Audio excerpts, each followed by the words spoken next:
Good morning, ladies and gentlemen. Today, you will be taking the English Chapter 13 test. I have printed out a copy of what you will see on your screen. Remember, it will look just a bit different on paper than it will on your screen, but I wanted to go over the directions with you. In the first section, it says choose the regular adjective in each sentence. So for these first few, you are only choosing the regular adjective. So you will check only words that are regular adjectives for number 1, 2, and 3. It may be helpful for you to write this down on a sheet of paper and label your sentence to help you find the adjectives more easily. So you have 3 questions. Actually, it's 4 questions where you will find the regular adjective. The next section, you will have to choose the adjectives, including articles, demonstratives, proper adjectives, and you only mark the adjectives. So in this section, you're not marking nouns or verbs. So if one of these words is a noun or a verb, you don't mark anything. If the word is an adjective, then you tell me which kind of adjective it is. So you have the words listed, and you only put a check in a box if the word is an adjective. If it's not an adjective, then you leave the boxes blank. So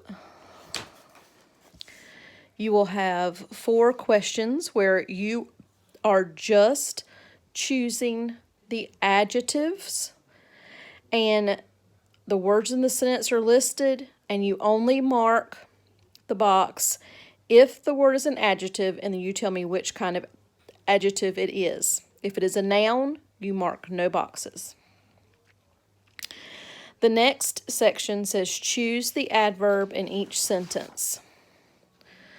So you have a sentence, and you have the words from the sentence here. You only put a check in the box beside the words that are adverbs. Like the other sections of this test, you may want to write the sentence on a piece of notebook paper and label the subject, the verb, the direct object, or the predicate noun, the predicate adjective. Then it will help you find all the adverbs more quickly. So you only mark the words that are adverbs. There may be one, there may be more than one. And so that would be for numbers 8, 9, and 10.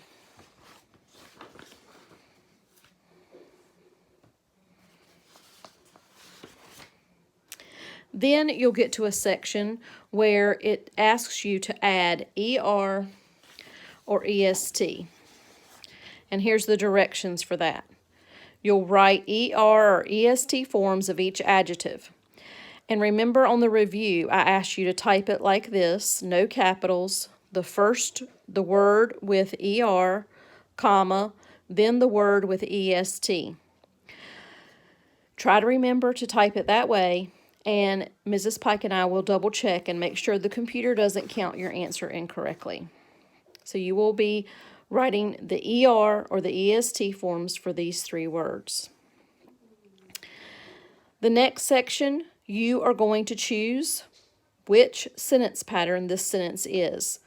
So you will only check one of the boxes that tells what kind of sentence this is.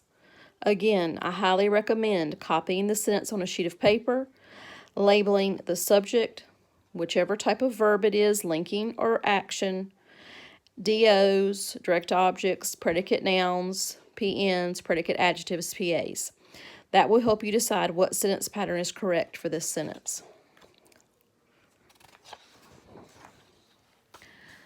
So you'll have 2 sentences that you have to find the sentence pattern. Next, you have sentences where you've been given an adjective or an adverb in parentheses, and the directions are choose the correct adjective or adverb form.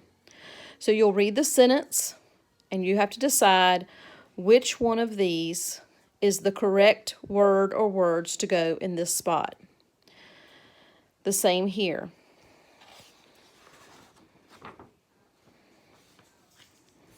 And then there's one more. Then you have to choose the correct form of good, well, or bad. You can see here's your sentence, and it gives you two choices. You mark whichever choice is correct for this sentence. Again, labeling the parts of your sentence can help you because good is an adjective and well is an adverb unless it's talking about someone's health. You have another one here, and then you have one that has worse and worst.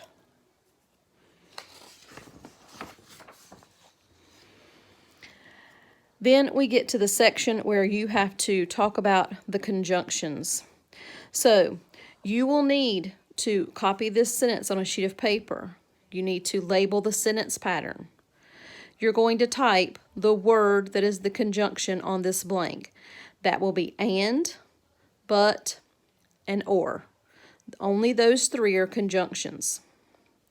After you've labeled your sentence, you have to decide which one of these is being joined by that conjunction. You only mark one of these categories.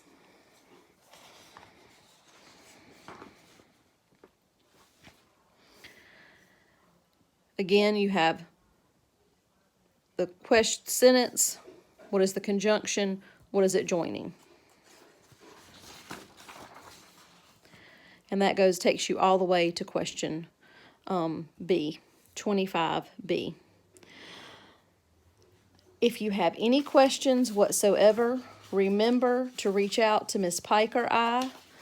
This is a test, so we cannot give you answers to the test, but if you don't understand part of the directions for any section, please reach out to us by text or email. Good luck.